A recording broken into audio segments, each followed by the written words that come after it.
I'm Robert Ashton, I'm a business author and have organised the Festival of Social Enterprise. I think society is far too quick to write people off really early on. And I think that we each reach points in our lives where we can either succeed or fail. One of the turning points for me was interviewing homeless people for a project I was working on, and this guy describing my childhood to me as his own. He was a rough sleeper on the streets, and I've been quite successful. And he suddenly realised that actually it's almost like on a knife edge, you could go either way. It treats the poor and the disadvantaged as full citizens. It doesn't say you're needy, here's a handout. It says you're a consumer. What do we need to do to earn your custom? That is a much more respectful relationship. The festival has several goals. I think there are people that will be cynical about social enterprise as a movement. So what is it? Is it just kind of charity too? And hopefully that they'll see that it's just a very robust business model that's very appropriate for the moment and the time. Making a profit is not bad. It's what you do with that profit. And you get some people who put lots of their profit into helping people who maybe they can't give a job, but can help in other ways, get them trained so they can get a job, and that sort of thing. I think that's one area, but it's also about the community. We're in a society today where profit actually was one of the causes of the economic crash. But then equally, if you use profit in a different way and if you use it for a different purpose, then actually it can do much more. If I tell you one thing today, it's get started. Get started tomorrow. Don't wait until any later. Just get started. We back about 1,000 people a year, mix of seed funds, development support and networking in 3 of the first stages in the social entrepreneur's journey. Starting to do it, going full time to build it, and getting investment ready to grow it. Those are the 3 things that we do. In the UK, we don't think big enough. We obsess about should it be a kick and should it be this, should we make a profit, shouldn't we make a profit? We need to think much bigger about solving the problem in whatever way it takes to solve the problem. The other thing we do is there is a bit of curriculum behind it, because social entrepreneurs, you are at the centre of your own vision. You own that vision. That's your project. You're an expert in your idea. It's not happened before in the way that you're going to do it. Over 400 people each year die in Suffolk of a cold-related illness. And in 2012, that's absolutely shocking. Olive chose 6 of us to go on to 2-3 weeks work experience with her. And then 4 of us have got the job now. Knowing there's a possible job at the end of it. But obviously all along, obviously we were thinking, it's only gonna, obviously out of all of us, only 3 of us going to actually get the job. So obviously I was thinking, I wonder who's going to get it, which 3's going to get it. And if you've seen it firsthand, like from Olive, you can't forget it. It don't matter what you read, to see it there and to see the young boys, what I really liked was how she was so committed to her values. Mm-hmm. She wasn't chasing the money. It's partly you hear things that you haven't thought of yourself, so there's that stimulating new ideas in your head. But there's also hearing the same problems round and round, so you know that it's not you being an idiot not being able to conquer them, they're the difficult bits. One of the things about crowdfunding for me is the crowd is as important as the funding. I believe that every venture, and I've been chatting to Nigel about this a bit, should develop a crowd of people behind them as their supporters, whether they're cheerleaders giving nothing or actual supporters giving money. Aggregating people behind you is a really good way to work.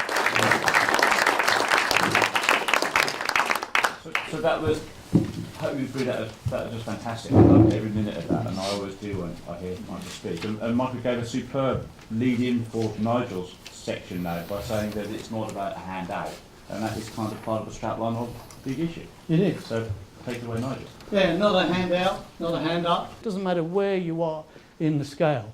The first thing I think everybody looks at is look at the entrepreneur, look at the management team, because actually nobody will deliver anything unless you have that. So the first thing we look at is this a good idea? Does it help dismantle poverty? Does it help create opportunity? Does it have a business model? And we have a really light index that we put people and social enterprises, and we ask them to answer that question. And one of the other aspects from a social purpose is quite interesting. is if you actually look at some of the studies that have been done on sort of more of a psychological or psychology side of things, there's some really interesting things at play here. If you get to give money for free, it actually makes you happier. So we work with businesses and other organisations who've got knowledge and expertise in order to undertake activities which drive forward the local economy. And in a way what we've done is put our jobs on the line for that, because if we don't get that income, if we don't actually, do that, these organisations won't come back to us if we don't deliver those improvements. So it's actually sharpened our game. Listening to John Kershaw and Michael Norton was just so inspirational, and that is something we'll take away from here today. There are lots of people with lots of experience, lots of skills that they've gleaned over 20 or 30 years of a working life, who've suddenly been made redundant. All that can be passed on to a younger generation who are in need of training, in need of skills, in need of encouragement. It all comes together. Social enterprise to me has a really strong position in society, helping those people that are most needy. It's not a big risk. You can try it, you can do it, and if you fail a few times then you do learn, like the speakers sort of pointed out. But eventually, if you have got that determination and you're inspired with an idea, it can work. I can go away from here today, I have lots of notes, I've networked, I have got their business cards, and they've been very, very helpful and open, and as I say, well grounded, and that's what we need when you're starting off a social enterprise scheme. Personally, I think social enterprise is important because it is a real catalyst for change, altering the way we do business in our economy. Point made by Cliff Pryor that it's actually all about people, not about projects. It's people who change the world and people who do things. So it's been quite affirming today to hear some of the processes that people have gone through and some of the advice that's been given. I think just to feel, we were going in the right direction and getting some pointers for the future. I mean, the cross-section of people we had here, we had everybody from existing social entrepreneurs to some of the leading national players in the sector, to people thinking about social enterprise, people in the public sector, and at different times of the day, a whole array of students from City College, which was great as well. And so there are lots of people who had different perspectives, and that kind of buzz and interaction. And I think also the fact that there were different spaces, so we had the more formal sessions down here, we had workshops up in the cube, which are small and more interactive, I guess, and all through the day that buzz in the exhibition area where people are just coming in off the street and just discovering social enterprise afresh, and mixing with those that are kind of moving between the areas here, so it works really, really well.